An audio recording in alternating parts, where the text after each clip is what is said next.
शासनाने प्रतिबंधित केलेल्या गुटख्याची अवैध वाहतूक करणाऱ्या दोघांना पोलिसांनी अटक केली असून तब्बल 55 लाख रुपयांचा मुद्देमाल जप्त करण्यात आला आहे।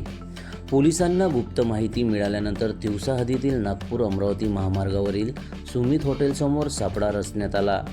नागपूरकडून येणारा MS01 CV 6282 क्रमांकाचा ट्रक अडवून त्याची तपासणी करण्यात आली। तपासणी दरम्यान ट्रकमध्ये शासनाने प्रतिबंधित केलेल्या तंबाखू मिश्रित सुगंधित पान मसाला आणि सुगंधित तंबाखू मसाला आढळून आला। पोलिसांनी 930 पोते गुटखा जप्त केला असून त्याची किंमत 39 लाख रुपये आहे। तसेच वाहतुकीसाठी वापरण्यात आलेला 16 लाख रुपयांचा ट्रक जप्त करण्यात आला।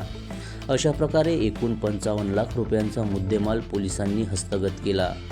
या प्रकरणात अब्दुल रफीक, अब्दुल शब्बीर आणि असद खान, राहत खान या दोघांना अटक करण्यात आली असून अन्न सुरक्षा अधिकाऱ्यांच्या फिर्यादीवरून तिवसा पोलीस ठाण्यात गुन्हा दाखल करण्यात आला आहे।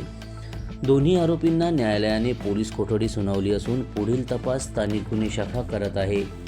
ही कारवाई पोलीस अधीक्षक निकेतन कदम आणि अप्पर पोलीस अधीक्षक दत्ता तोतावड यांच्या मार्गदर्शनाखाली स्थानिक गुन्हे शाखेचे प्रमुख पोलीस निरीक्षक अशोक लोंढे यांच्या नेतृत्वाखालील पथकाने यशस्वीरित्या पार पाडली। जनसमर्थन न्यूज, तिवसा, जिल्हा अमरावती।